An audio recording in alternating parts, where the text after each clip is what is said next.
আর doctor Mohammad Yunus sir, আসসালামু আলাইকুম। Doctor Mohammad Yunus স্যারকে বলবো যে আমি কিছু কর্মকাণ্ড করতে চাই, যে আমি শিক্ষা ব্যবস্থায় মাদ্রাসার শিক্ষার সাথে সাথে আমি প্রাথমিক শিক্ষা দেবো, কারিগরি শিক্ষা দেবো। আমার দারুত তাকওয়া নুরানি মাদ্রাসার পদ্ধতি হচ্ছে আমার এখানে লেখাপড়া করে সে কোরআনের হাফেজ হবে, একজন আলেম হবে, মৌলানা হবে, সেই সাথে হবে একজন সফটওয়্যার ইঞ্জিনিয়ার, কম্পিউটার ইঞ্জিনিয়ার, একজন পাইলট হবে, একজন ডাক্তার হবে, একজন নার্স হবে, একজন বিভিন্ন টেকনিক্যাল ইলেকট্রিশিয়ান, বিভিন্ন টেকনিক্যালি কাজ শিখবে। কারণ আমাদের এখানে ওয়াজ মাহফিল করে ভিক্ষা করে খাবে না, আমাদের এখানে ব্যবসা বাণিজ্য শিক্ষা দেবো। আমরা যে শিক্ষা ব্যবস্থা চালু করতে যাচ্ছি সেখানে হবে যে একটা সে ওই আমাদের দেশে ওই অন্যের মুখের দিকে তাকিয়ে থাকবে না, সে মসজিদের ইমাম হবে, সাথে সাথে বিজনেস করবে, সে ব্যবসা বাণিজ্য করবে, সে শিক্ষকতা করবে। কারণ ডক্টর মোহাম্মদ ইউনুস স্যারকে বলবো, আপনি কোরআন এবং সুন্নাহর জ্ঞান স্কুল কলেজ ইউনিভার্সিটি দেবেন, সেখানে মাওলানাদেরকে চাকরি দেন, সেখানে সরকারি চাকরি দেন, আলেম সমাজকে সরকারি বেসরকারি চাকরিতে দেন, দেখবেন দুর্নীতি কমে গেছে। কারণ তারা সরকারি টাকা চুরি করবে না। কারণ আমরা শিক্ষা ব্যবস্থা, শাসন ব্যবস্থা না থাকার কারণে আমরা অপরাধী কেউ জন্ম নেই এই দুনিয়াতে। কারণ অপরাধ আমার শিক্ষা ব্যবস্থায়, শাসন ব্যবস্থায় বানাইছে। 53 বছরে হারাম উপার্জন সম্বন্ধে আমরা শিক্ষা ব্যবস্থার আওতাভুক্ত করা হয় নাই, জুলুম অত্যাচার সম্বন্ধে লেখা হয় নাই, সরকারি টাকা চুরি করলে যে মহিলা রাজনীতি হারাম এই বিষয়ে বলা হয় নাই। এই জন্য আমরা নুচ্চা জাতি, 18 কোটি নুচ্চা, একজন মহিলা দেখলে তাকে দৌড়ে ভোট দিতে যাই। কিন্তু মহিলার নেতা হইলে দেশের গজব নামে, আল্লাহর বরকত কমে যায়, কারণ এটা হারাম।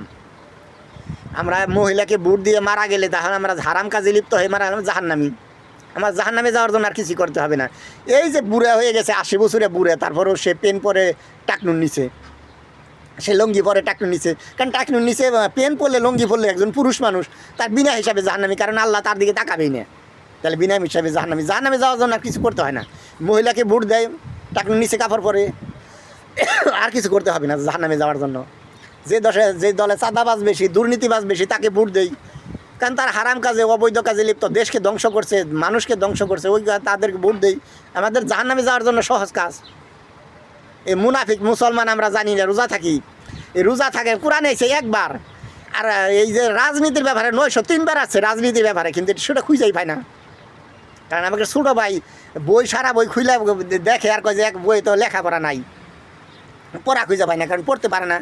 এই আমাদের কিছু মূর্খ নেতা রাজনীতি যে ইসলাম ধর্মে নাই এটা খুঁজে পায় না, তো ইসলাম ধর্মে রাজনীতি খুঁজে পায় না, অথচ কোরআনের মধ্যে 903 বার আছে। এই 82 বার যে নামাজ পড়ার কথা কইছে, নামাজ কায়েম করার কইছে 82 বার। তাহলে নামাজ যে পড়বেন আরও আমি আরও নামাজই বানাইতে পারবে। যেমন নামাজ পড়া জরুরি, নামাজই বানাই জরুরি। আপনি নিজে পাপ থেকে, অপরাধ থেকে বাঁচবেন, অন্য কেউ বাঁচাইতে হবে। আমরা মনে করি 5 ওয়াক্ত নামাজই হলাম, আমি ভালো মানুষ হয়ে গেলাম না। এটাই এক বিষয়ে পাস, আপনি লেখাপড়া করেন, 10 বিষয়ে পরীক্ষা নিবে, এক বিষয়ে পাস করলেই হবে, 100 নাম্বার পেলে লাভ নাই। আপনার আর 9 বিষয় করতে হবে। কেমন রাজনীতি করতে হবে। ইসলামে নিজে অপরাধ করা যাবে না, অপরাধ বন্ধ করতে হবে।